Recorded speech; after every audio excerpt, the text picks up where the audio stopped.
Okay, सो अब start करते हैं डिफरेंशिएशन। ठीक है, ट्रिग्नोमेट्री तक फिनिश हो गया है ना। सेकंड बेसिक मैथ्स का सेकंड पार्ट। तो सेकंड पार्ट कैलकुलस, जिसका कि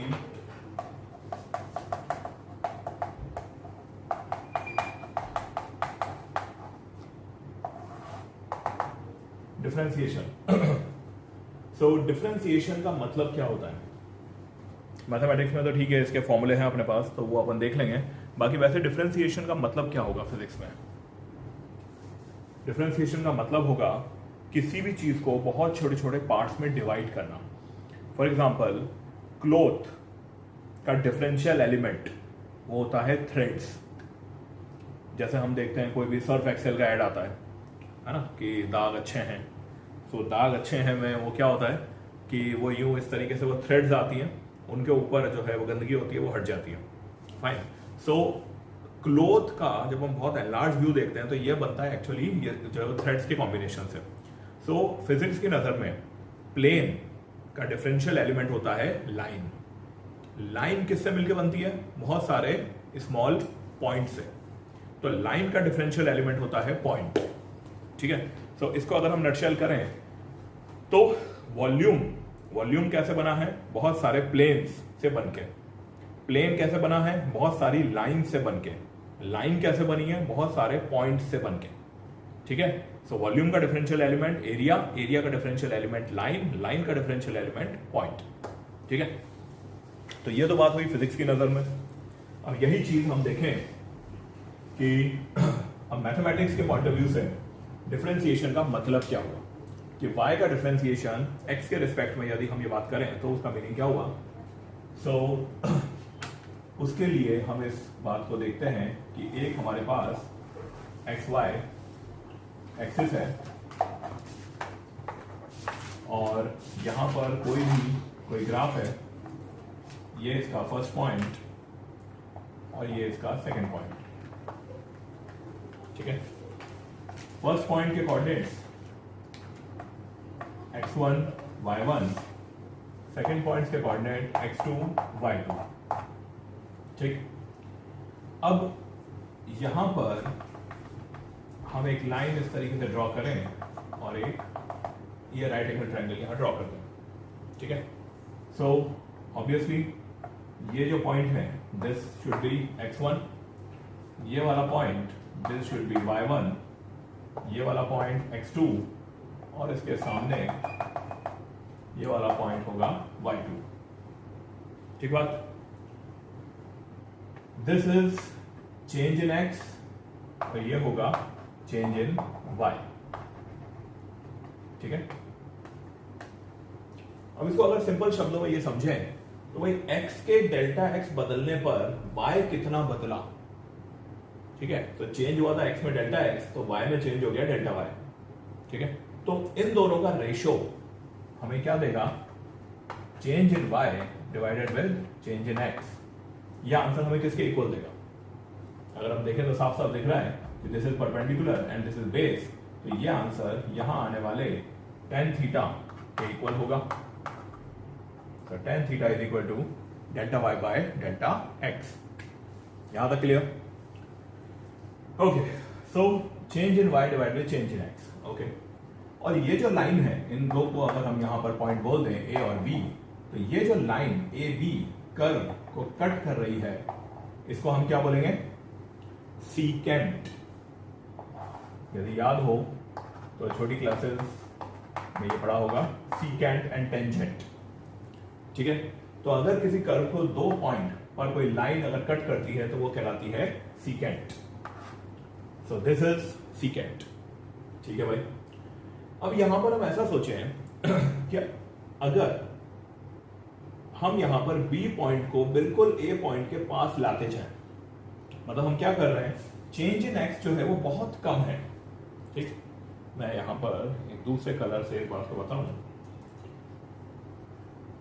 अगर B पॉइंट इस पॉइंट से चल के यहां आ जाए तो जो A और B वाला यहां पर ए बी जो सीकेंट बन रहा है वो सीकेंट का tan थीटा आ रहा है delta y by delta x। ठीक है, अब यदि हम यहाँ पर x2 को थोड़ा सा और जो है वो पास में ले लें, तो जो ट्रायंगल बनेगा वो ये वाला बनेगा। ये बात समझ में आ रही है? ठीक है, हम यहाँ पर x2 को और पास में ले लें तो ये ट्रायंगल और पास में यहां बन जाएगा। ठीक, यदि हम इस x को इतना पास में ले लें कि ये जो B पॉइंट है, ये B पॉइंट A पॉइंट के बिल्कुल क्लोज आ जाए, ये व्हाइट वाला जो दिख रहा है दैट इज पॉइंट A, और जो ये येलो दिख रहा है दैट इज पॉइंट B। ठीक है, तो अब इन दोनों पॉइंट को टच करते हुए जो लाइन बनेगी वो लाइन इस कर्व पर सीकेंट न होकर टेंजेंट बन जाएगी। क्लियर? तो बहुत पास है और बी पॉइंट, तो उनको जोड़ने वाली जो लाइन है वो सीकेंट न बनकर वो बन जाएगी टेंजेंट। सो अगर वो यहां टेंजेंट भी बन जाती है, मतलब टेंजेंट बनेगी नहीं सही मायने में, तो हमें वो टेंजेंट जैसी दिखेगी। यहां इतना छोटा ट्रायंगल बनेगा, ये जो ए बी वाला ट्रायंगल अभी हमें यहां पर इतना बड़ा दिख रहा है, वो ट्रायंगल यहां बहुत छोटा बनेगा, तो हमें लगेगा कि वो क्या है, टेंजेंट।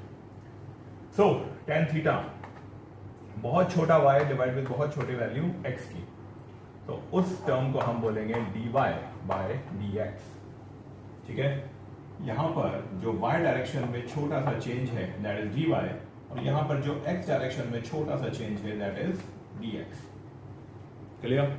सो मैथमेटिक्स की टर्म में है कंसेप्ट वही, change in y with respect to change in x, लेकिन डिफरेंशियल टर्म के अंदर वो क्या हो जाता है, a very small change in y due to very small change in x। ये रेशो इज tan थीटा, और ये जो tan थीटा वाली जो टर्म है ये कहलाती है स्लोप। ओके, सो कोई भी कर्व और कोई पॉइंट का स्लोप यदि हमें डिफाइन करना हो तो वो ये लिखिए। ठीक है,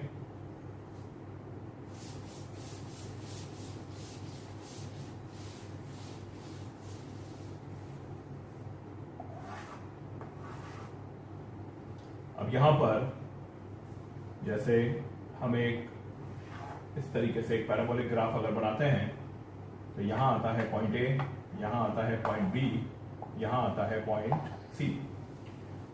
अब यदि हमें यहां ग्राफिकल वे में पॉइंट ए का स्लोप पूछा जाए तो हम क्या करेंगे, यहां पर एक टेंजेंट ड्रॉ करेंगे। वो टेंजेंट यहां पर पॉजिटिव एक्स एक्सिस से जो एंगल बनाएगा that is theta A. Okay, तो क्या हो जाएगा, स्लोप ऑफ पॉइंट ए का टर्म होगा एम ए, और वो हो जाएगा tan थीटा ए। सिमिलरली बी पॉइंट पर कोई हमसे यहां स्लोप पूछेगा तो बी पॉइंट पर यहां पर एक टेंजेंट ड्रॉ कर देंगे, इसका जो एंगल होगा that is theta B, and slope for B is tan theta B. ये तो बात हुई ग्राफिकल वे। यदि इसी का हमें y डायरेक्शन और x डायरेक्शन के बीच में इक्वेशन गिवन होती, y अगर x का फंक्शन होता तो यही स्लोप की वैल्यू क्या आ जाती, dy bye dx at point a, या फिर dy bye dx at point b। Clear यहां तक? ठीक है, तो इसका एक एग्जांपल करते हैं, इसी ग्राफ का एक एग्जांपल कर लेते हैं। ये जो मैंने यहां ड्रॉ किया है ये हम एक पैराबोला मान लेते हैं, y is equal to x square. ठीक है, और ये जो a पॉइंट है इसको मान लेते हैं हाफ। तो अगर x की वैल्यू हाफ हुई तो y की वैल्यू क्या होगी, 1/4। अगर इक्वेशन है y is equal to x square और x की वैल्यू अगर हाफ हुई तो y की वैल्यू तो होना पड़ेगा 1/4। तो अब उससे कहा गया कि भाई a पॉइंट है हाफ कॉमा 1/4। ठीक है, यहां पर मुझे स्लोप का आंसर देना है। अब मेरे पास दो तरीके हैं। अगर मेरे पास ग्राफ है तो मैं यहां पर ज्योमेट्री से टेंजेंट बनाऊंगा और वही ज्योमेट्री से थीटा ए का आंसर निकालूंगा, फिर उस थीटा ए को यहां ट्रिग्नोमेट्रिक फंक्शन tan थीटा ए में रखूंगा और वहां से मुझे आंसर मिलेगा स्लोप का। यह है method of finding slope by geometry. अब method of finding slope by differentiation वो क्या होगा, slope of a means ma is differentiation of y with respect to x with respect to for the point A. Clear? लेकिन अभी हमें differentiation नहीं आता, इसलिए हम अभी इस इक्वेशन का डिफरेंशिएशन नहीं कर सकते। हम अभी इसका स्लोप निकाल सकते हैं ज्योमेट्री के थ्रू। तो ये एक एग्जांपल की डिफरेंशिएशन का बेनिफिट क्या होता है, जहां हमारी ज्योमेट्री फेल हो जाती है या हमें वो उतनी ज्योमेट्री नहीं आती, तो भी हम आंसर दे सकते हैं थ्रू डिफरेंशिएशन। ठीक बात? तो फिलहाल तक हम यहां ग्राफ का केवल ड्रॉ करके ज्योमेट्री से आंसर दे सकते हैं। ठीक है? So this is the introduction of differentiation. कि differentiation physics point of view या मैथमेटिक्स पॉइंट ऑफ व्यू में फॉर्मूले से जो आंसर आएगा उसका मतलब क्या हुआ। फिजिक्स में मतलब हुआ उसका डिफरेंशियल एलिमेंट। वॉल्यूम बना है एरिया से बनकर, एरिया लाइन से, लाइंस पॉइंट से, वन थिंग। ठीक है? और यहां पर एप्लीकेशन में हमें मिलेगा डायरेक्टली स्लोप का आंसर। ओके, सो अब इस क्वेश्चन को अभी हमने एक ही मेथड से किया, तो एक बार डिफरेंशिएशन सीख लें, उसके बाद इसको डिफरेंशिएशन के मेथड से भी करेंगे। सो फॉर्मूले,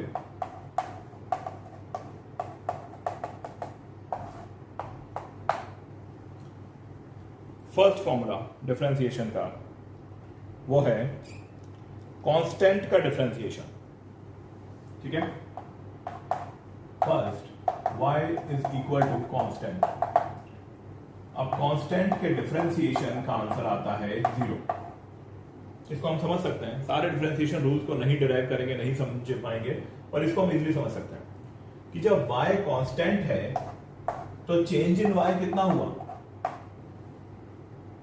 या y कांस्टेंट ही है तो चेंज इन y कितना हुआ, 0।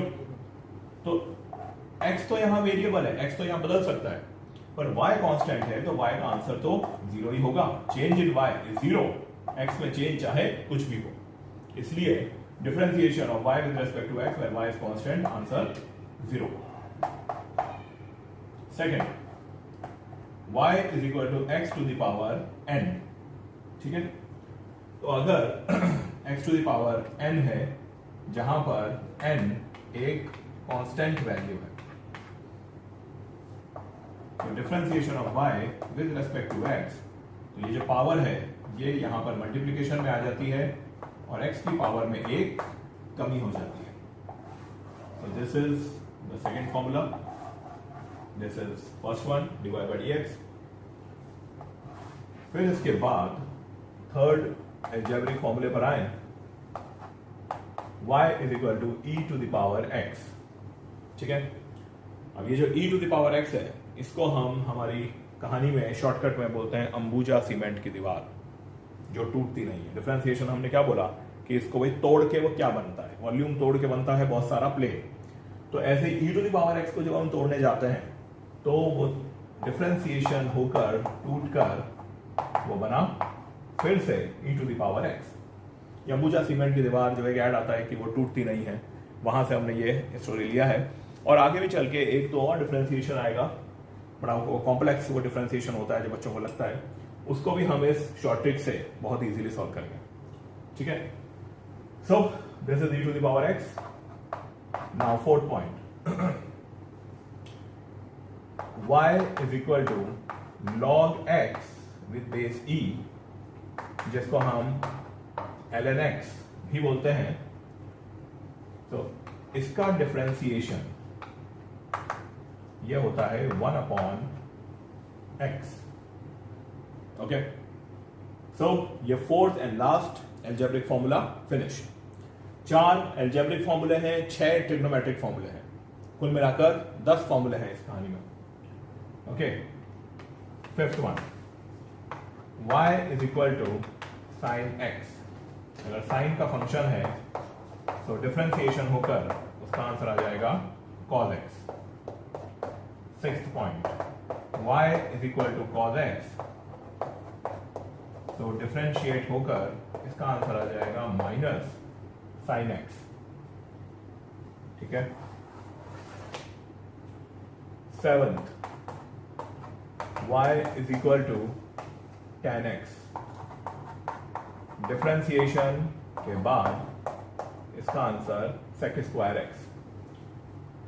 मेन हमारे काम के बस यहीं तक है। इसके अलावा 3 फंक्शन और हैं, ठीक, वो और देखते हैं। ये लिख लिया।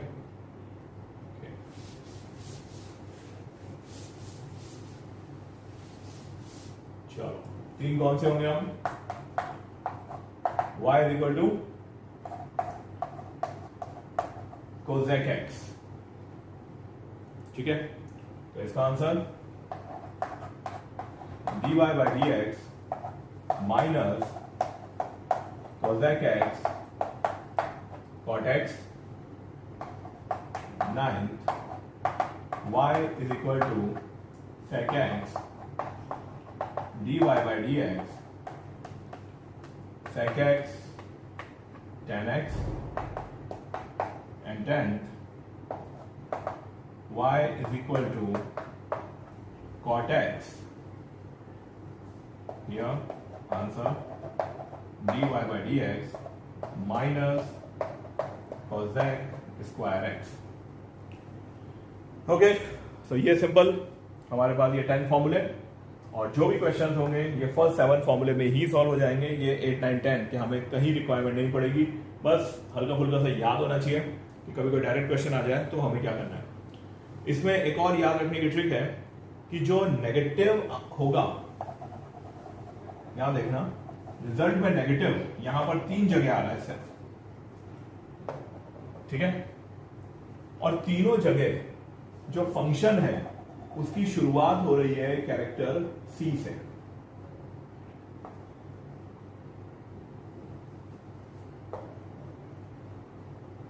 तो y is equal to cos x, तो डिफरेंशिएशन का answer negative.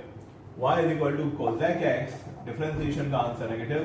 y is equal to cot x, differentiation का आंसर नेगेटिव। ओके, सो ये सारे फॉर्मूले हो गए, ठीक है। अब सिंपल क्वेश्चन, एक बिल्कुल फॉर्मूला बेस्ड। सो मान लो y is equal to x square, ये अगर एक क्वेश्चन है तो इसका dy बाई डी एक्स क्या होगा?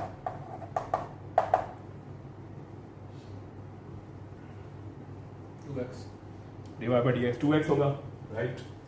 सो ये जो पावर है वो आगे आ जाएगी और x की पावर 1 से कम हो जाएगी। ये फॉर्मूला था हमारा, formula number 2। So dy by d x का सोल्यूशन हो गया 2x टू द पावर 1 या कहें 2x, ठीक है। अब अगर तुम्हें याद हो तो यही वाला एग्जाम्पल हमने पहले लिया था जब हम डिफरेंशिएशन की थ्योरी पढ़ रहे थे। तो अब दोबारा से लेते हैं। ये ग्राफ वाले चैप्टर में हमने ये पढ़ा है कि ये पैराबोलिक ग्राफ जो है वो हमने कैसे बनाया था, ठीक है। तो y is equal to x square का जो पैराबोला है वो इस तरीके से यहां पर बनता है, ठीक भाई। तो इसका जो डिफरेंशिएशन का आंसर है वो है 2x, ठीक, ठीक है। अब इस 2x का मतलब क्या हुआ?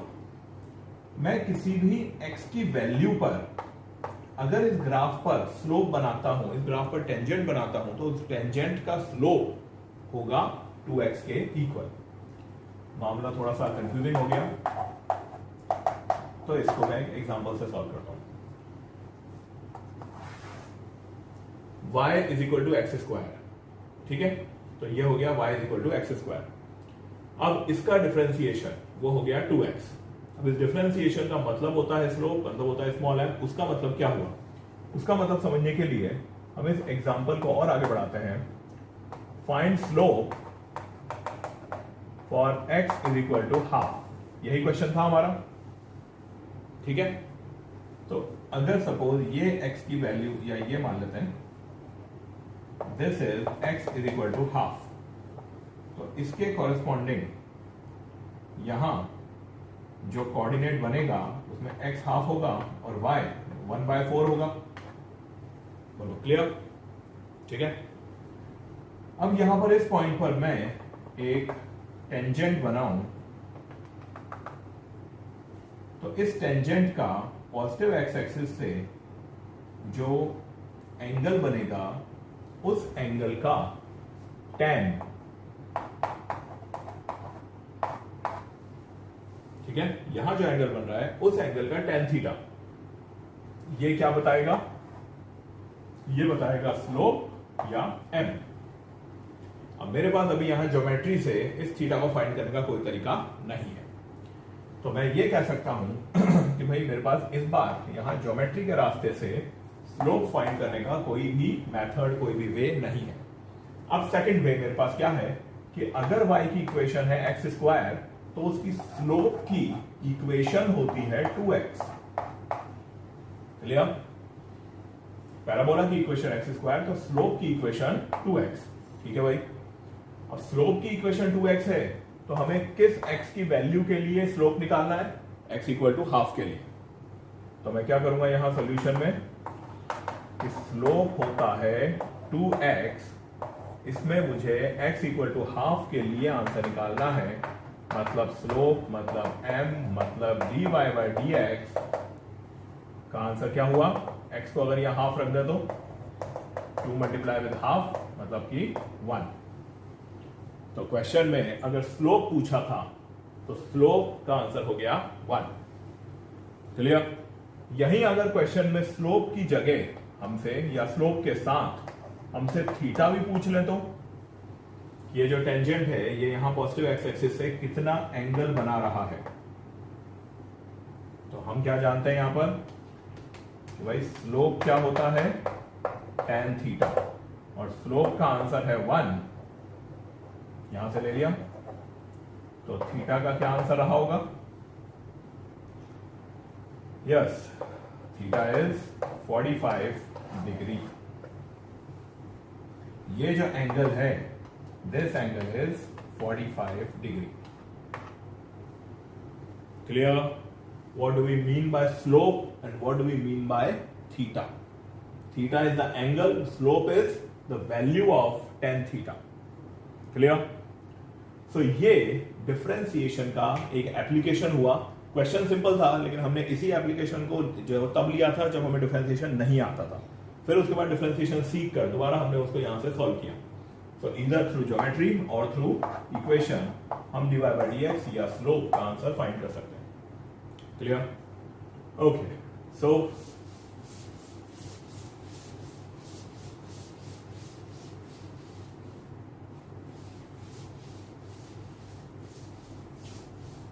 अब हम यहां पर देखते हैं simple addition subtraction rule.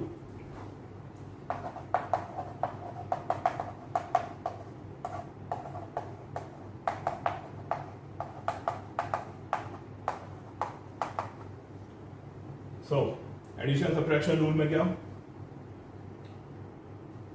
y is a function of x, y x की टर्म्स में डिफाइंड है, u जो है वो भी कोई फंक्शन ऑफ x है, और कॉमा v वो भी कोई फंक्शन ऑफ x है। y हमें मिलता है u प्लस v या u माइनस v, तो differentiation of y with respect to x होगा u का डिफरेंशिएशन, प्लस है तो प्लस, माइनस है तो माइनस, और v का differentiation. So this is addition subtraction rule. Okay, so ये जितना सुनने में ऐसा लग रहा है बहुत सिंपल है। सपोज हमारे पास फंक्शन है y is equal to x to the power 10 plus sine x। ठीक है, अब इसको हमें सॉल्व करना है।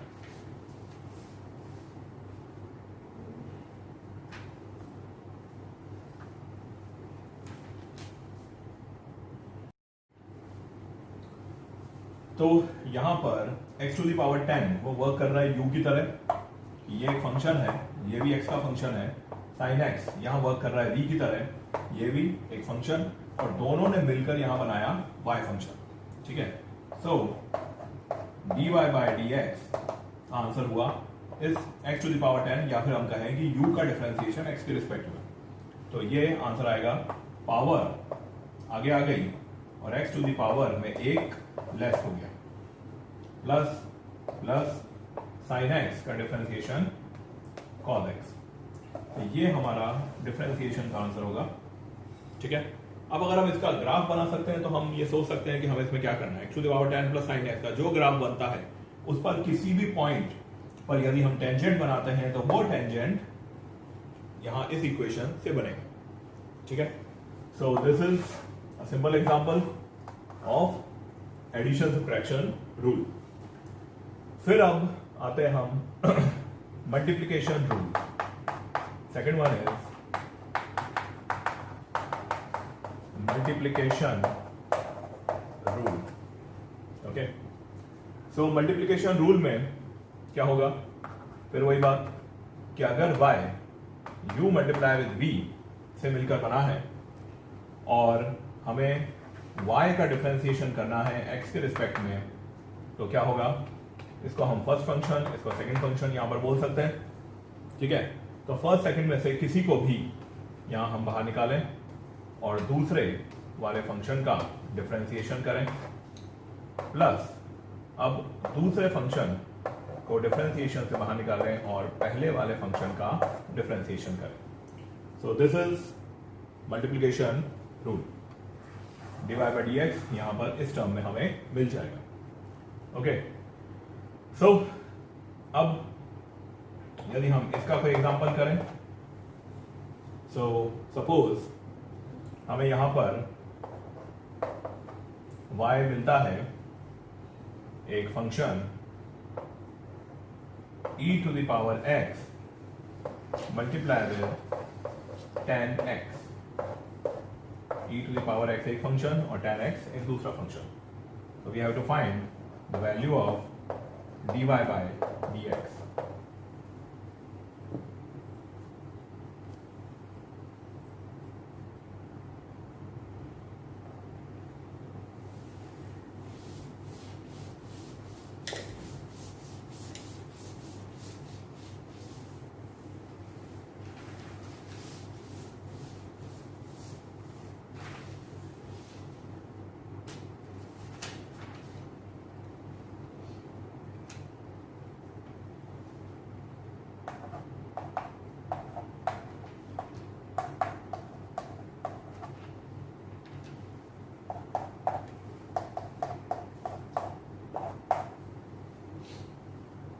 ओके, सो क्या answer d y by d x का?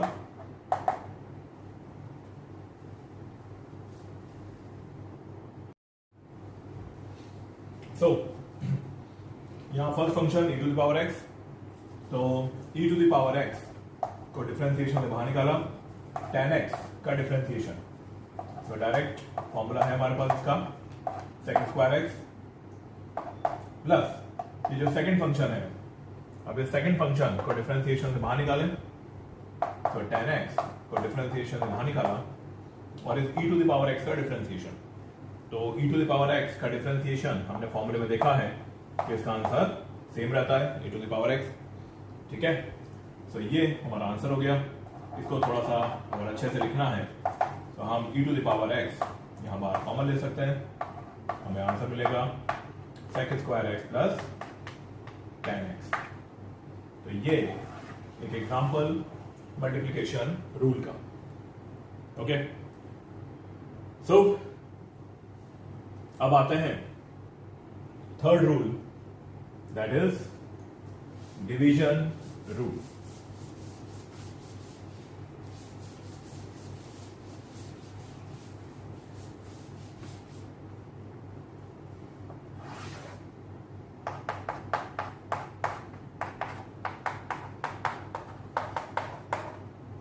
Division rule. अब यहां पर फिर वही y एक x का फंक्शन है जो u और v से मिलकर बना है, तो u डिवाइडेड विद v।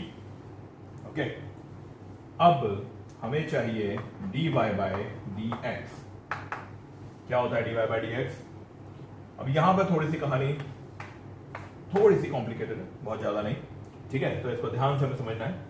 तो सबसे पहले डिनोमिनेटर को, पिछले वाले में तो क्या था, दोनों में से कोई भी एक को बाहर निकाला और दूसरे का डिफरेंशिएशन कर दिया, लेकिन यहां पर कंपल्सरीली डिनोमिनेटर वाले फंक्शन v को डिफरेंशिएशन से बाहर रखना है और न्यूमरेटर का डिफरेंशिएशन करना है, that is du by dx। उसके बाद माइनस साइन न्यूमरेटर को डिफरेंशिएशन से बाहर रखना है और डिनोमिनेटर का डिफरेंशिएशन कर देना है. So v du by dx minus u dv by dx whole divided with denominator square. तो ये कहलाता है division rule. Okay, so division rule का एक सिंपल क्वेश्चन.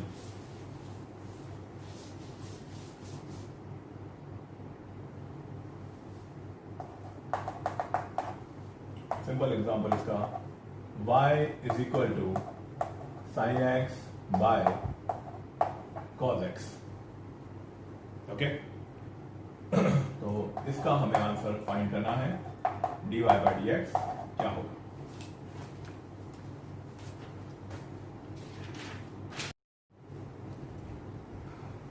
ओके, सो इस क्वेश्चन को सॉल्व करते हैं.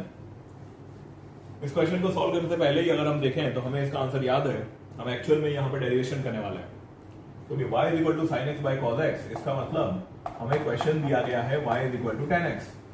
और ये तो फॉर्मूले बनाकर हमने याद किया है कि y जब tan x होगा तो उसका डिफरेंशिएशन का आंसर होगा sec स्क्वायर x. इसका मतलब मुझे पता है कि यहां डिफरेंशिएशन का आंसर आने वाला है sec स्क्वायर x. ठीक है, चलो वेरीफाई कर लेते हैं बाय डिवीजन रूल. तो क्या लिखा है इसमें कि डिनोमिनेटर को डिफरेंशिएशन से बाहर रखना है. डिनोमिनेटर कौन है, cos x. cos x को डिफरेंशिएशन से बाहर रखा. न्यूमरेटर वो है sin x, इसका डिफरेंशिएशन किया तो sin का डिफरेंशिएशन cos x. इसके बाद माइनस, ये माइनस ये उठ के यहां आ गया. अब न्यूमरेटर को डिफरेंशिएशन से बाहर रखा और डिनोमिनेटर का डिफरेंशिएशन. ठीक है, सो डिनोमिनेटर कौन है, cos x, इसका डिफरेंशिएशन होगा minus sin x whole divided with denominator square. तो डिनोमिनेटर cos x तो उसका स्क्वायर हो गया cos स्क्वायर x. ठीक है, सो नेक्स्ट लाइन में dy bye dx is equal to cos x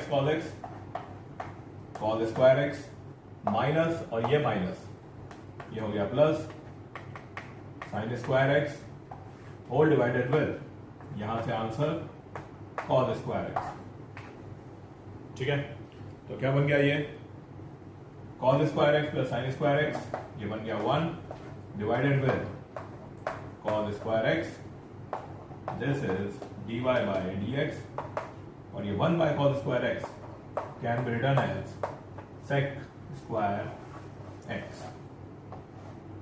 ठीक है, तो ये हमने डिराइव कर लिया कि y is equal to tan x का जो फॉर्मूला हमने पढ़ा था वो फॉर्मूला हम डिराइव कर सकते हैं by division rule. Okay, so after this division rule, last but very important, that is substitution rule और सब्स्टिट्यूशन मेथड.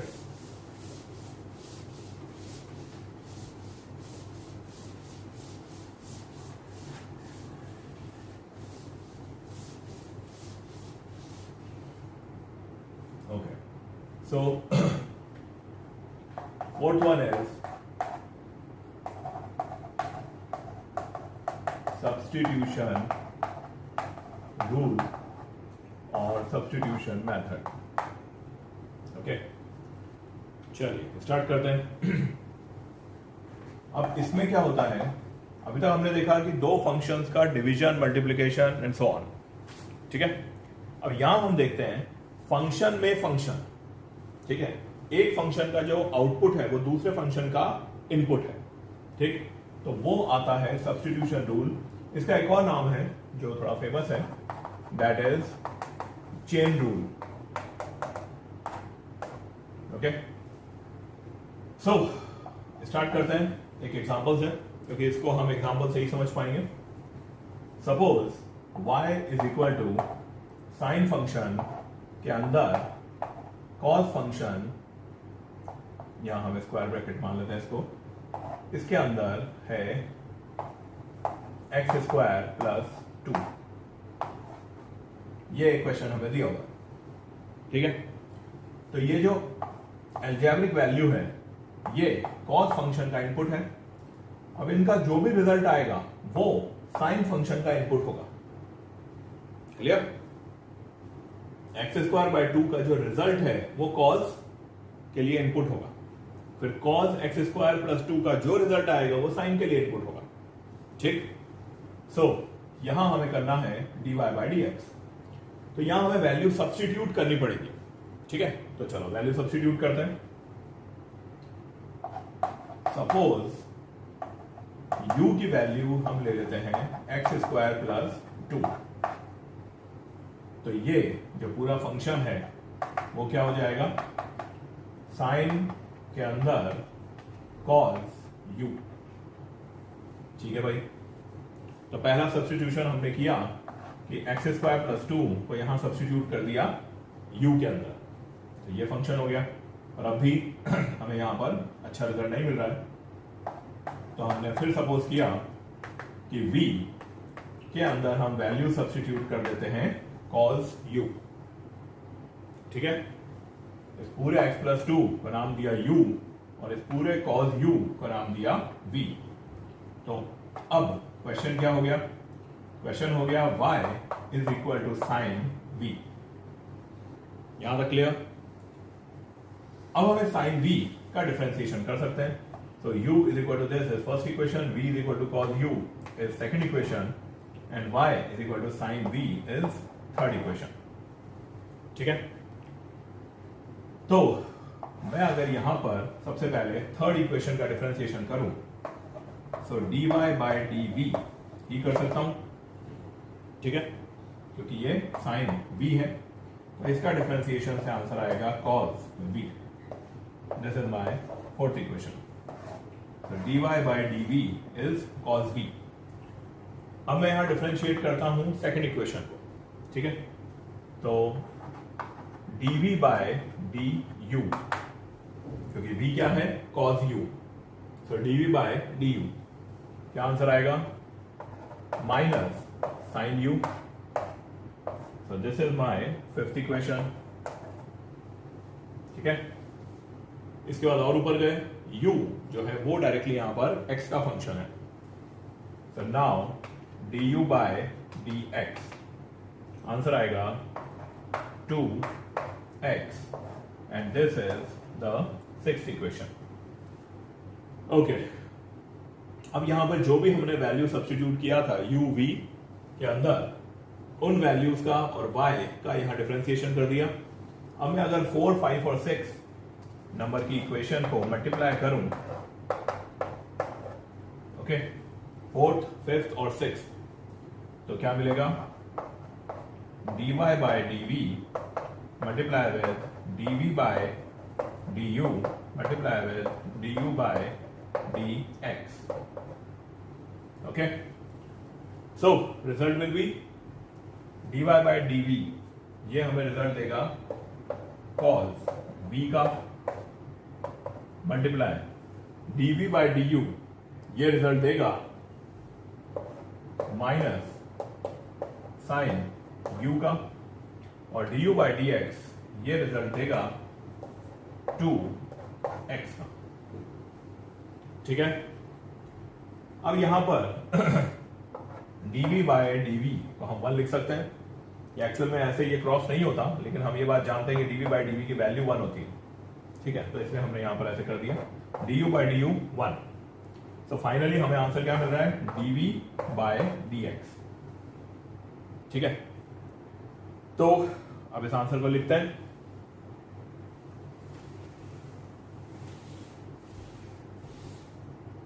यहां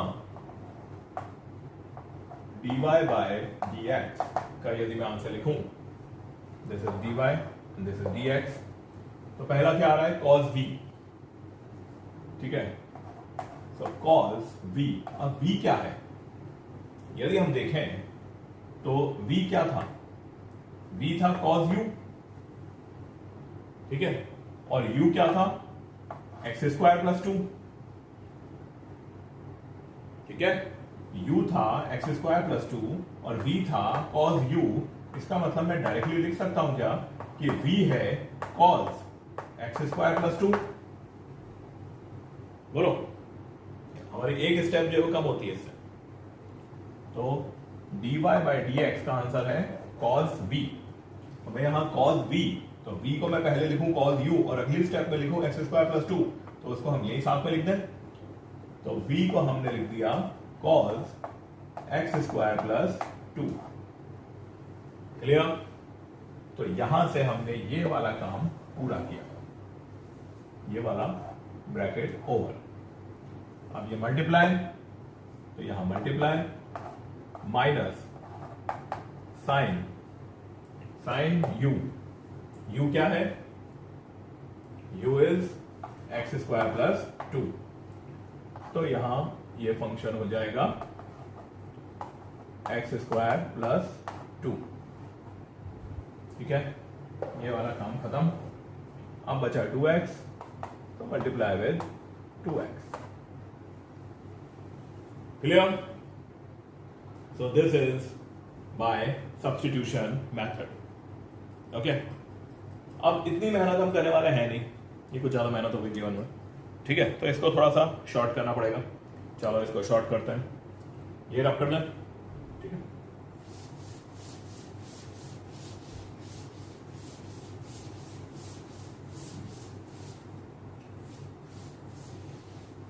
अब एक मेथड बनाते हैं जिससे कि हम सीधे यहां पर इसका जो आंसर है, इसका जो रिजल्ट है, वहां तक आ जाए। ठीक है, सो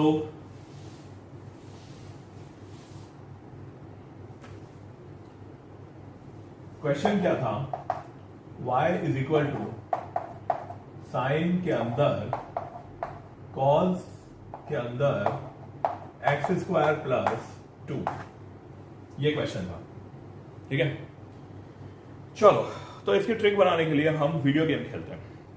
ठीक है, तो वीडियो गेम में हम यूजुअली देखते हैं कि हम सब कमांडो बन जाते हैं, हम पुलिस वाले बन जाते हैं, ऐसे कुछ है ना, वो मिलिट्री मैन बन जाते हैं और सब फायरिंग वायरिंग करते हुए ठीक है हम जाते हैं। तो क्या हुआ कि सिटी से एक बच्चे का किडनैप हो गया और हम उसको बचाने गए हैं, पर कुछ रूल्स हैं। ठीक है, इनमें से पहला रूल तो ये है कि हमें फायर करके उस सिचुएशन का फोटो लेना है। ठीक है, वो एक मूवी का डायलॉग है ना कि एक एक बुलेट का हिसाब देना पड़ता है, तो वैसे हमें फायर करके हर एक बुलेट का हिसाब देना है। तो फायर करना, फिर एक फोटो लेना। ठीक है, वो गजनी के आमिर खान की तरह एक फोटो लेना है और उस फोटो को एल्बम में चिपकाना है कि भाई इतना इतना फायरिंग हमने किया था और ये फायरिंग का ये सब रिजल्ट। ठीक है, चलो सेकेंड रूल क्या है? ये फर्स्ट रूल है। सेकेंड रूल क्या है कि जो भी ये पूरा फंक्शन है उसकी जो टोटल पावर है, अगर ये 1 है, ठीक है, तो इस पावर को शूट नहीं करना है, वरना सबसे पहले इस पावर को ही शूट करना है। ठीक है, तो हम ऐसा मान लेते हैं कि ये जो पावर है ये वही बच्चा है जिसको बचाने आए, तो उसी को शूट कर दिया तो गेम ओवर। ठीक है, तो ऐसा नहीं करना है। सो चलो अब हम यहां पर आ गए और सबसे पहले ये y को शूट किया। ठीक है, तो y को शूट किया तो y बन गया dy बाय dx। शूट करना मतलब डिफरेंशिएशन करना। ठीक है, तो सबसे पहले y को शूट किया तो वो बन गया dy बाय dx। वहां पहुंचे, ठीक है, ये कोई ब्रिज है, इस पे चढ़ के इधर आ गए, हमें पता चल गया कि मिलिटेंट यही है। यहां पर ऊपर देखा वहां छत पे तो था 1 है तो शूट नहीं करना है। ठीक है, ये अपना रूल है ये गेम के। यहां पहुंचे, यहां से ऊपर देखा 1 है तो शूट नहीं करना है। ये गेट तोड़ा, ठीक है, सामने कौन दिखा? Function sine. ठीक, तो इस साइन फंक्शन को गोली मार दी, मतलब मिलिटेंट साइन। ठीक है, तो ये जो मिलिटेंट है साइन, इसको शूट किया, ये क्या बन गया? ये बन गया कॉस। अब अंदर के कमरों में जो मिलिटेंट बैठे हैं उन्हें कुछ नहीं पता कि बाहर क्या हुआ। ठीक है, तो हमने उस सिचुएशन का फोटो लिया, तो फोटो क्या आएगा? फोटो ऐसा आएगा, बाहर वाला मिलिटेंट तो साइन से कॉस बन गया, अंदर वाले मिलिटेंट जो है वो एज इट इज, उन्हें कुछ नहीं पता बाहर क्या हो रहा है। ठीक है भाई, फिर ये गेट तोड़ के गए तो कौन मिला? कॉस। तो मिलिटेंट कॉस। अब ये हमारा ये पहला फोटो, पहला फायर किया था ना हमारी एल्बम का, ये पहला फोटो। ठीक है, इसके बाद ये दूसरे फोटो की जगह है, उसके बाद यहां मिला मिलिटेंट कॉज, कॉज मिलिटेंट को शूट किया तो वो क्या बन गया, माइनस साइन। इसके अंदर जो मिलिटेंट है उन्हें कुछ नहीं पता कि बाहर क्या हुआ, तो वो एज इट इज। ठीक है, फिर इसके बाद यहां अंदर गए, यहां पर ये मिलिटेंट मिला एक्स स्क्वायर, इसको शूट किया तो ये बन गया 2x प्लस प्लस 2 को शूट किया तो 2 क्या है, 2 तो कांस्टेंट है, कांस्टेंट का डिफरेंशिएशन 0। ठीक है, तो 2x प्लस 0 को हम सिर्फ 2x में लिख सकते हैं। ठीक है, तो ये आंसर और ये आंसर मैच कर लो, सेम आ रहा है।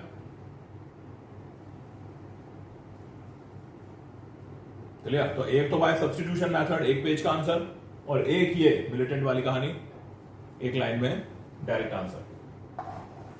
So this is by substitution method या by chain rule. Okay.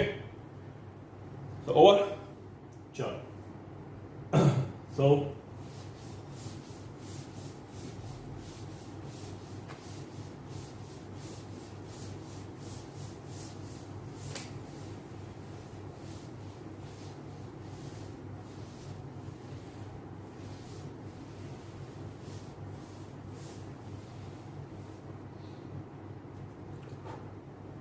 अब मैंने अभी बोला कि अगर पावर 1 है तो उसको शूट नहीं करना है, लेकिन अगर पावर 1 ना हो तो, ठीक है, तो क्या करना है, इसका एक एग्जांपल देख लेते हैं।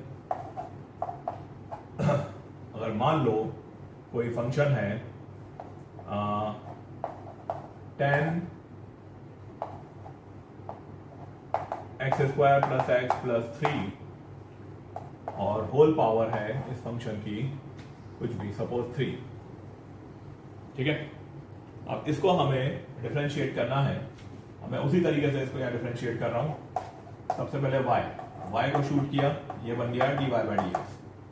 ठीक है, so this is MD method. Okay, so यहां पहुंचे, ऊपर देखा छत पे कौन है, 3, 1 नहीं है, 1 नहीं होना चाहिए, बस 1 नहीं है तो पहले उसको शूट किया, 3 को शूट किया, वो नीचे गिर गया और पूरे फंक्शन की पावर, अभी अंदर वाले जो मिलिटेंट्स हैं उन्हें बाहर जो क्या हो रहा है वो कुछ नहीं पता, तो वो 3 वो नीचे गिर गया और टोटल पावर में 1 लेस हो गया। ठीक है, सो उसको शूट करने के बाद फिर हम यहां अंदर एंटर करेंगे। अब हमें मिला अंदर फंक्शन 10 को शूट करते हैं तो वो क्या बन जाता है, सेक स्क्वायर। तो 10 को शूट किया वो बन गया सेक स्क्वायर, अंदर का function as it is x square plus x plus 3।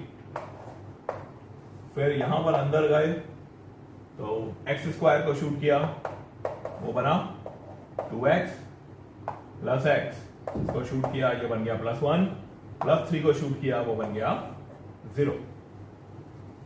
ठीक है, so this is the direct answer. Fine.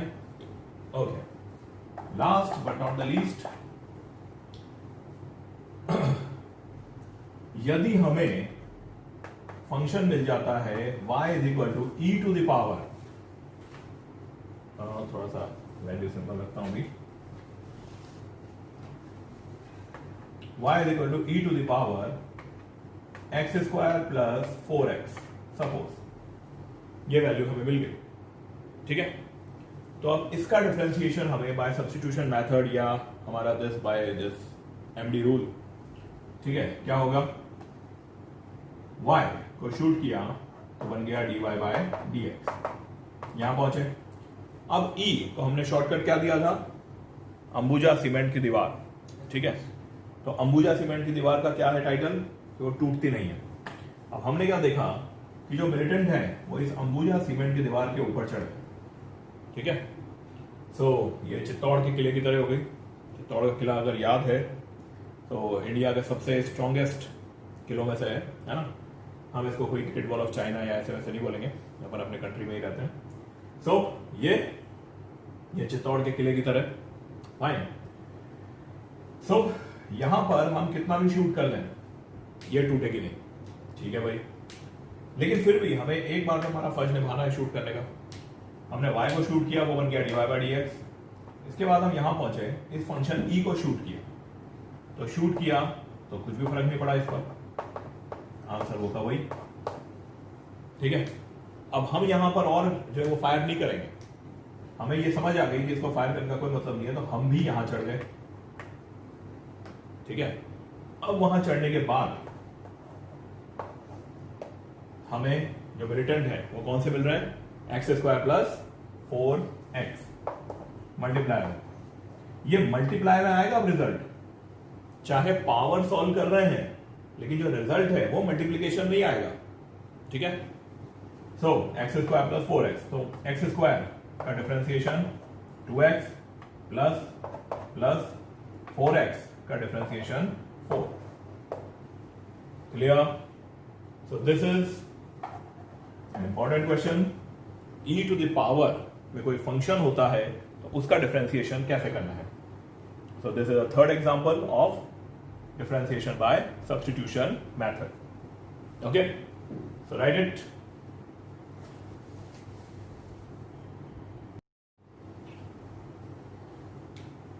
तो इसी टाइप से हम यहां डिफरेंशिएशन के जितने क्वेश्चंस करेंगे उतनी ज्यादा हमें प्रैक्टिस होगी, ठीक है। तो अब आते हैं डिफरेंशिएशन की एक और application, that is maxima minima. So, new topic, maxima, minima. तो अब इसके कंसेप्ट को समझे पहले।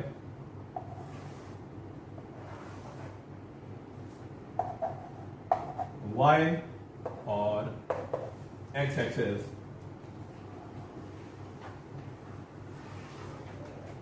मान लो इस टाइप से कोई ग्राफ है, ठीक है। तो वो पॉइंट मैक्सिमा कहलाता है जहां पर ग्राफ राइज करके फॉल हो, ठीक है। मतलब इस ग्राफ में ये जो पॉइंट है this is termed as maxima.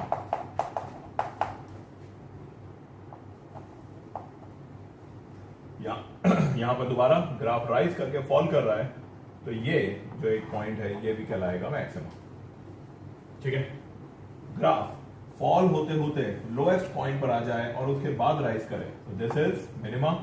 ऐसे यहां पर ये ग्राफ लोएस्ट पॉइंट पर जाके फिर दोबारा राइज कर रहा है तो दिस इज अगेन मिनिमा।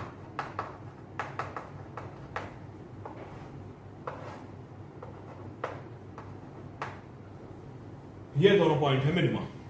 तो पहला तो ये क्लियर हुआ कि जो चैप्टर है मैक्सिमा मिनिमा या जो टॉपिक है मैक्सिमा मिनिमा वो आखिर है क्या। टॉप मोस्ट पॉइंट, ठीक है, top most point of graph wrong. Top most point is not maxima. मैं अगर इस ग्राफ को यहां ले जाऊं और इस ग्राफ को यहां से यहां ले जाऊं, सो this is the bottom most point and that one is the top most point. तो ना तो टॉप मोस्ट पॉइंट और ना बॉटम मोस्ट पॉइंट यहां पर मैक्सिमा या मिनिमा है। ये थोड़ा कंफ्यूजन रहता है ये बच्चों को कि मैक्सिमा, तो उसको मैक्सिमम से वो कोरिलेट कर लेते हैं और मैक्सिमम वैल्यू इज मैक्सिमा, ऐसा नहीं है, ठीक है। इसीलिए यहां ग्राफ में ये सारी बात मैंने बनाई, ये है लोएस्ट पॉइंट या ये वो पॉइंट है जो मिनिमम वैल्यू का है। हम ऐसा सोचे ग्राफ यहां से चल रहा है, इसको नाम दे देते हैं पॉइंट ए, इसको B, C, D, E and this one is, इसको यहां मान लेते हैं डी से ऊपर, ठीक है। This point is F, okay. Graph यहां पर एफ पॉइंट तक मान लेते हैं, ठीक। सो मैक्सिमम वैल्यू अगर कोई पूछे answer is point F. Minimum value कोई पूछे आंसर इज ए। मैक्सिमा पूछे आंसर बी एंड डी। अब सोचो कि मैक्सिमा की डेफिनेशन क्या होनी चाहिए। डेफिनेशन रटनी नहीं है, हम खुद बना सकते हैं, हम खुद सोच सकते हैं अगर कंसेप्ट क्लियर है तो। मैक्सिमा हर वो पॉइंट होता है जहां ग्राफ राइज करके फॉल करे, दैट टर्निंग पॉइंट या राइज करके जो फॉल कर रहा है तो वो राइजिंग का लास्ट पॉइंट और टर्निंग का या जो है फॉलिंग का फर्स्ट पॉइंट, ठीक है। तो that turning point is known as maxima. वो ग्राफ का मैक्सिमम वैल्यू भी हो सकता है बट नॉट नेसेसरली कि हमेशा होगा। ये एक एग्जांपल मैंने दे दिया। अभी अगर ए और ये एफ पॉइंट नहीं होते या ये ए पॉइंट ऊपर होता और एफ पॉइंट जो है नीचे होता तो इन दोनों मैक्सिमा में से ही कोई एक मैक्सिमम वैल्यू बताने वाला होता, ठीक है। Okay, so again B and D वो पॉइंट है जहां ग्राफ राइज करके फॉल कर रहा है, दैट टर्निंग पॉइंट, तो इसलिए ये दोनों हुए मैक्सिमा। सी और ई वो पॉइंट है जहां ग्राफ फॉल करके राइज कर रहा है, so that turning point is minima. F is maximum value, A is minimum value. Okay. चलो अब यहां पर हम अगर स्लोप बनाते हैं, हम अगर यहां पर टेंजेंट बनाते हैं और उस टेंजेंट से हम इसके स्लोप की वैल्यू निकालने जाएं, ठीक है, तो यहां सब जगह हम एक बात देख रहे हैं कि सारे जो टेंजेंट हैं वो एक्स एक्सिस के पैरेलल है। हाँ, जब यहां पर राइज करके फॉल करेगा और वहां पर हम अगर कोई टेंजेंट बनाएंगे तो वो टेंजेंट को एक्स एक्सिस के पैरेलल होना ही पड़ेगा, ठीक है भाई।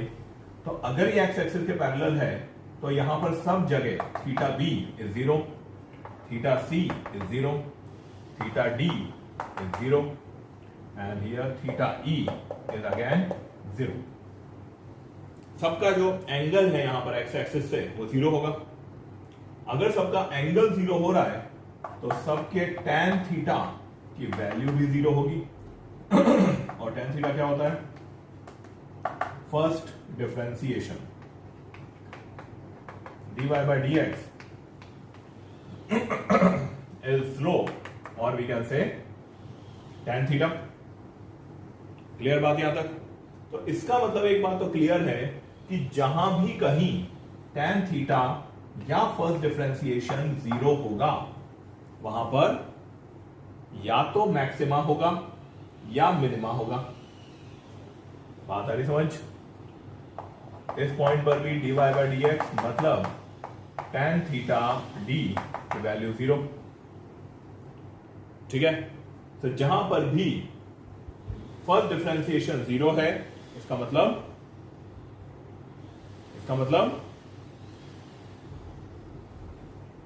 वहां या तो मैक्सिमा है या मिनिमा है। यहां तक क्लियर? ठीक है, ओके। तो मतलब अगर हमने डिफरेंशिएशन किया और आंसर 0 आया तो इतना क्लिक है कि उस आंसर पे या तो मैक्सिमा है या मिनिमा है, ठीक है। चलो एक बात क्लियर हुई। अब हम यहां पर अगर सेकंड बात जो है उसको एक बार समझने की कोशिश करें। अब ये जो मेडिकल के स्टूडेंट है वो अगर नहीं भी समझते हैं उसको याद भी कर लें तो ठीक है, बाकी जो आईआईटी वाले स्टूडेंट्स हैं वो मैथमेटिक्स के अंदर ये चीज़ आई जाएगी, ये काफ़ी ज़्यादा से। पर मैं अगर फिजिक्स पॉइंट ऑफ व्यू से एक बार ट्राई करता हूँ समझाने का, दोनों में ही हमें कोई नुकसान नहीं है। समझ में आता है तो भी ठीक है, नहीं आता है तो हम उस इतनी सी बात को याद कर सकते हैं, पर एक बार ट्राई करो समझने का। अब ये दूसरे ये येलो चौक से मैं यहां पर ये ड्रॉ कर रहा हूं बी पॉइंट के पहले, ठीक है। बी पॉइंट के पहले हम अगर यहां पर स्लोप बनाएं, ठीक है, और बी पॉइंट के बाद हम अगर अच्छा चलो अभी उससे पहले यहीं पर तो बी पॉइंट पर स्लोप की वैल्यू 0 है और बी पॉइंट के पहले जो स्लोप था वो कैसा है? एक्यूट एंगल, ठीक है।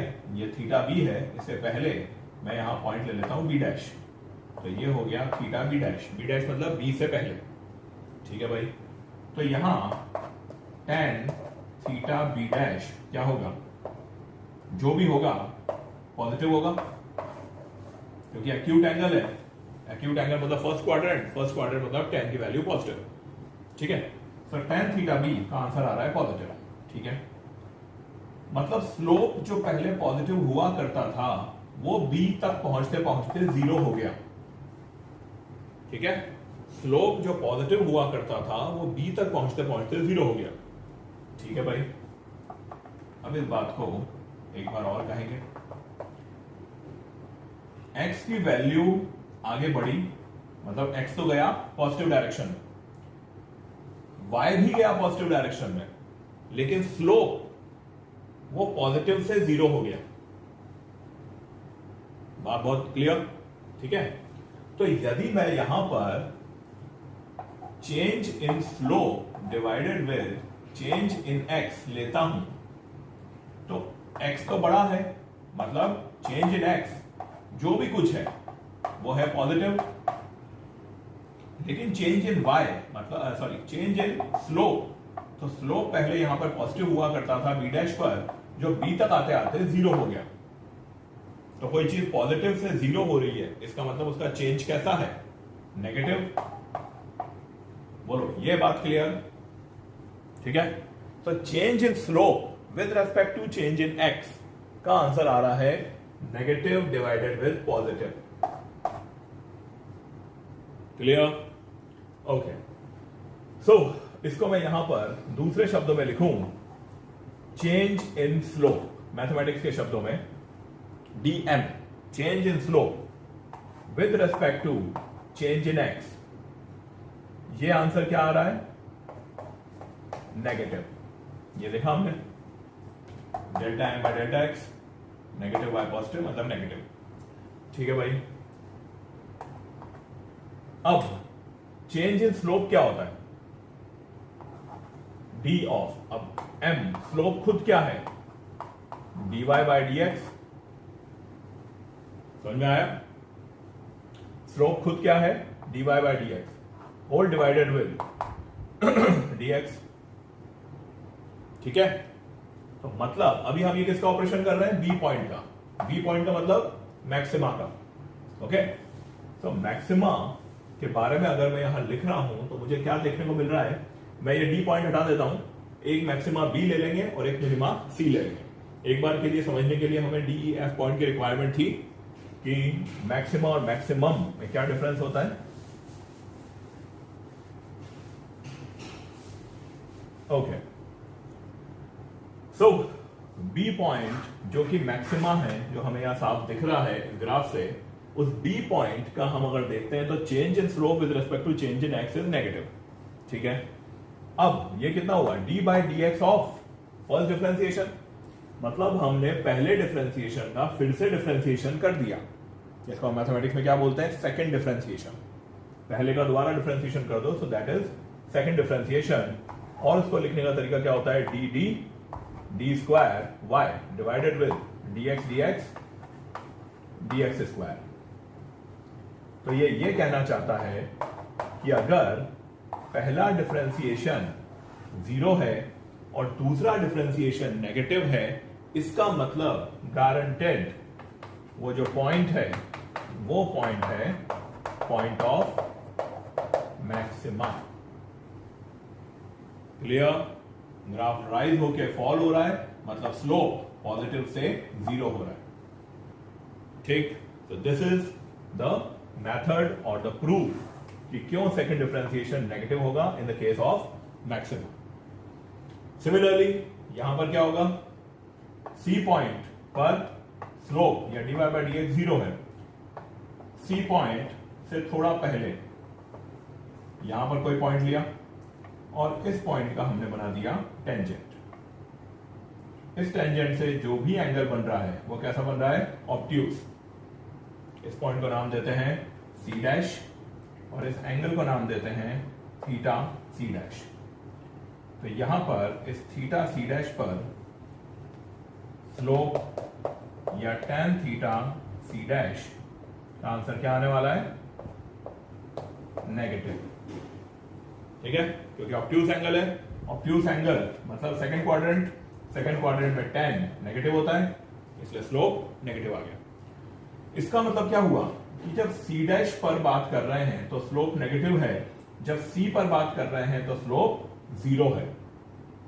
तो x के बढ़ने पर, x तो बढ़ रहा है यहां पर, तो x के बढ़ने पर स्लोप की वैल्यू नेगेटिव से जीरो हो रही। इसका मतलब स्लोप बढ़ रहा है। ठीक है, तो यदि मैं फॉर पॉइंट सी यहां पर अगर ये बात करें तो क्या इसका आंसर मिलेगा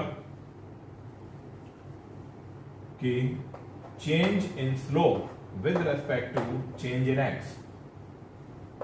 चेंज इन स्लोप नेगेटिव से जीरो, तो नेगेटिव से जीरो का मतलब हुआ पॉजिटिव चेंज है, और एक्स में तो चेंज हमने खुद ने लिया था पॉजिटिव, हम एक्स को लेफ्ट से राइट में लेके गए थे, ये रहा।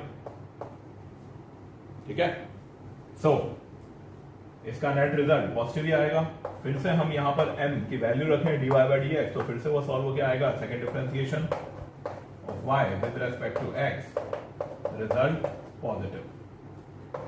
मींस क्या कंसेप्ट बना, first differentiation zero, second differentiation positive, इसका मतलब उस पॉइंट पर बन रहा है मिनिमा।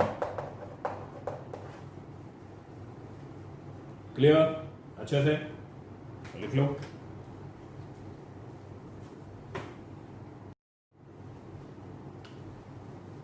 ओके, तो अब एक मैक्सिमा मिनिमा का एग्जांपल हम करते हैं।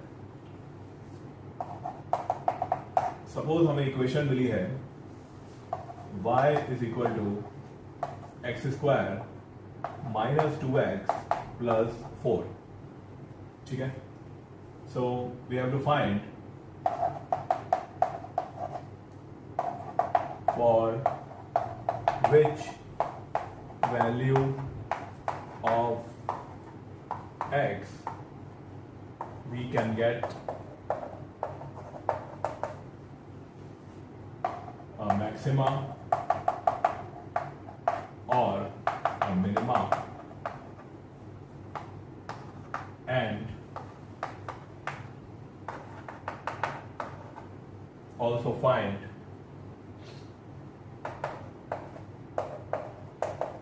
the value of that maxima or minima। x की किस वैल्यू पर हमें मैक्सिमा या मिनिमा मिलेगा, अब जो भी मिल रहा है, मैक्सिमा मिल रहा है चाहे मिनिमा मिल रहा है, उस मैक्सिमा की वैल्यू क्या होगी। तो इक्वेशन क्या है, y के लिए इक्वेशन है, तो मतलब हमें फाइंड करना है y मैक्सिमा या y मिनिमा, और x की किस वैल्यू के लिए हमें y मैक्सिमा या y मिनिमा मिलने वाला है। This is the question. ठीक है, सो ये पहला क्वेश्चन है तो मैं करूं। ठीक है, चलिए, तो सबसे पहले हमें यहां करना है dy बाय dx। हमें पता है कि अगर हम मैक्सिमा या मिनिमा फाइंड कर रहे हैं तो फर्स्ट डिफरेंशिएशन जीरो होना चाहिए। ठीक है भाई, चलो देखते हैं। तो y की इक्वेशन क्या है, x square minus 2x plus 4। इस एक्स स्क्वायर का डिफरेंशिएशन 2x माइनस 2x का डिफरेंशिएशन -2, और ये पूरा इज इक्वल टू 0 हो रहा है। ठीक है, मीन्स हमें यहां पर आंसर मिला x इज इक्वल टू 1। इसका मतलब मैं इतना श्योर हूं कि x इक्वल टू 1 के लिए गारंटेड या तो मैक्सिमा है या मिनिमा है। ठीक है, यहां तक क्लियर। तो अब मुझे देखना है कि x इक्वल टू 1 के लिए मैक्सिमा है या मिनिमा है, इन दोनों में से कौन है।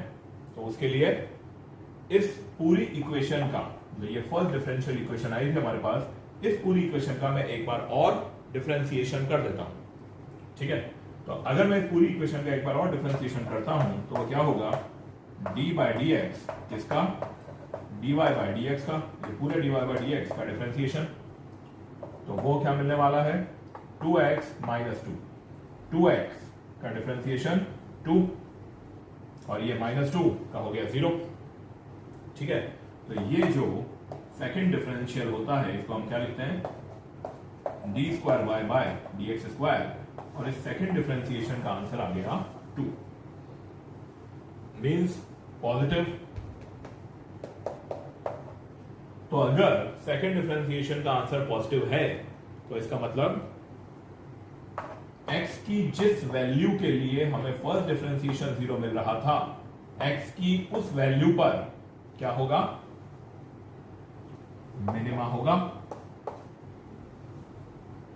सेकेंड डिफरेंशिएशन पॉजिटिव, मतलब x की उस वैल्यू पर जहां फर्स्ट डिफरेंशिएशन 0 था, x की उस वैल्यू पर हमें मिलेगा minima when second differentiation is positive. यहां तक क्लियर? ठीक है, तो हमें यह पता चल गया कि x इक्वल टू 1 पर हमें मिनिमा मिल रहा है। ठीक है, अब हमसे यहां कहा गया कि उस मिनिमा की वैल्यू मींस y मिनिमा वो क्या होगा, तो हमें क्या करना है, x इक्वल टू 1 को इस बेसिक इक्वेशन में रख देना है। So y is equal to 1 square minus 2 multiply with 1 plus 4। So we get the answer y minima is equal to 3। So इस क्वेश्चन में value of minima is 3 at x equal to 1। Clear हुआ question? x की value 1 पर minima मिलता है और उस minima की वैल्यू 3 होती है। क्लियर बात? ये नोट कर लो।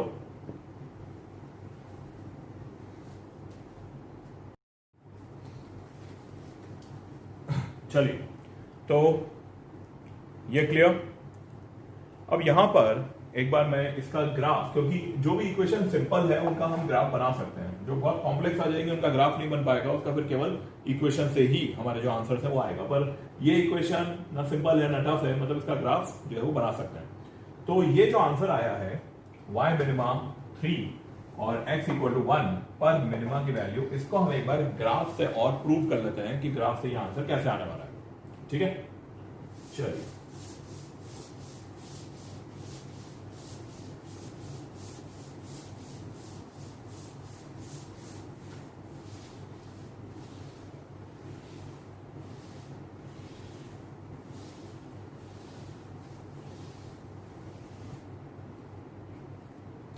Okay, so y is equal to x square minus 2x plus 4, ये हमारे पास इक्वेशन थी। अब मैं इस इक्वेशन में अगर देखूं तो y पावर 1 और x पावर 2, इसका मतलब ग्राफ बनने वाला है थोड़ा parabolic. y proportional to x square यहां पर ये दिखा रहा है, इसका मतलब ग्राफ जो है वो पैराबोलिक बनने वाला है। ठीक है, और यदि हम देखें तो इस पैराबोलिक ग्राफ में मैं अगर ये छोटी क्लास का जो ये मेथड होता था x और y का, मैं अगर सोचूं कि x 0 है तो y कितना होगा, अगर x को यहां 0 रख दूं तो y कितना हो गया 4। ठीक है, जब x 0 तो y 4, जब y 0 तब x, यहां पर क्वाड्रेटिक इक्वेशन है तो x के 2 रूट्स होंगे। ठीक है, तो y 0 हुआ तब x की वैल्यू क्या होगी,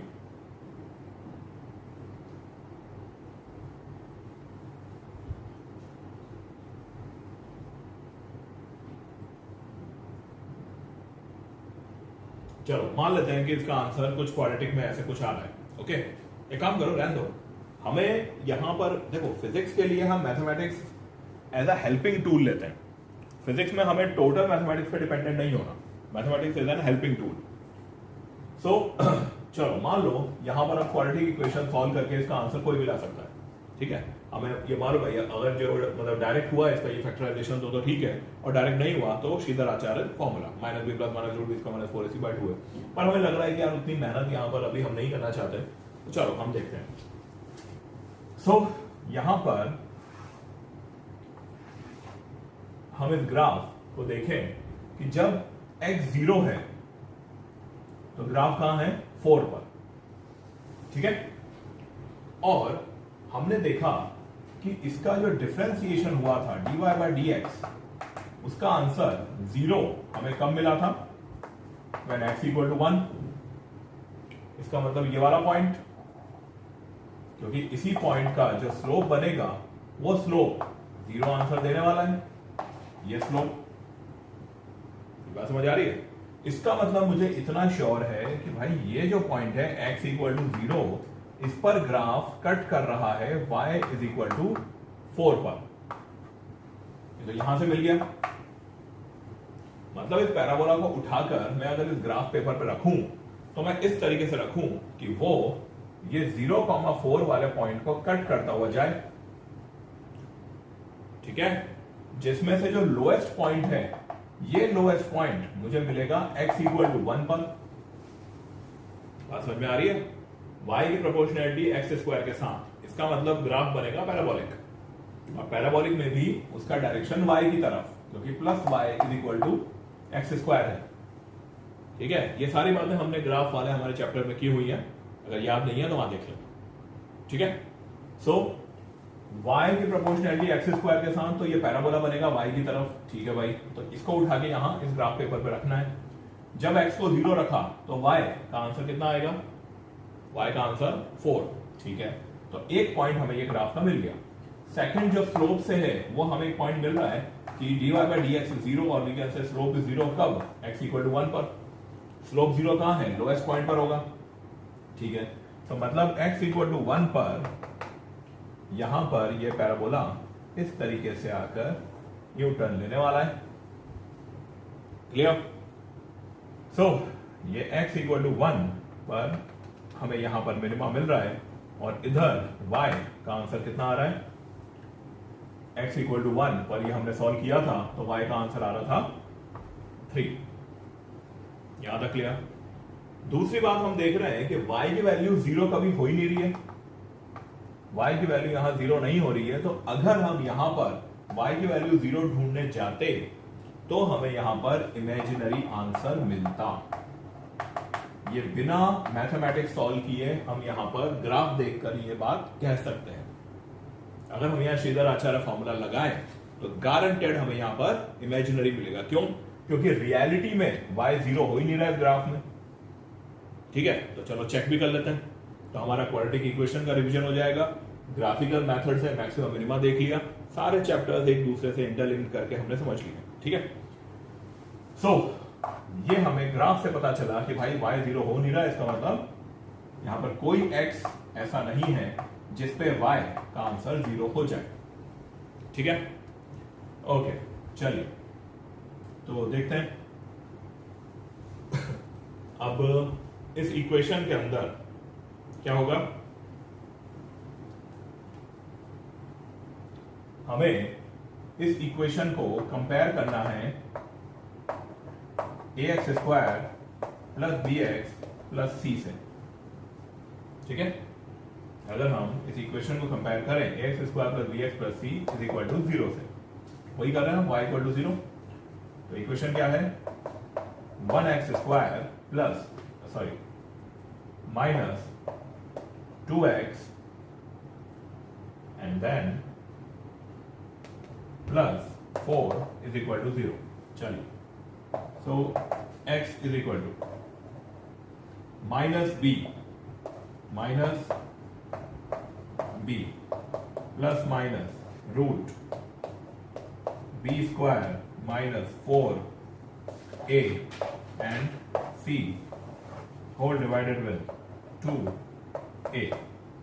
ये देख लीजिए यहीं पर 2 स्क्वायर 4 और 4 4 दा 16, ठीक है। तो यहां पर 4 में से 16 माइनस हुआ तो मिलेगा -12। तो अंडर रूट के अंदर नेगेटिव साइन, क्लियर। तो अंडर रूट में नेगेटिव साइन मतलब रूट्स आर इमेजिनरी। कैसे सारी चीजें आपस में इंटरलिंक्ड है, ठीक है। मैक्सिमम मिनिमा समझने के लिए ग्राफ बनाया, ग्राफ में हमने देखा कि ग्राफ यहां y 0 नहीं कर रहा, इसका मतलब गारंटेड जब उसकी इक्वेशन को श्रीधर आचार्य की फॉर्मूले से सॉल्व करेंगे तो हमें आंसर इमेजिनरी मिलने वाला है, and hence proved answer is imaginary, ठीक है।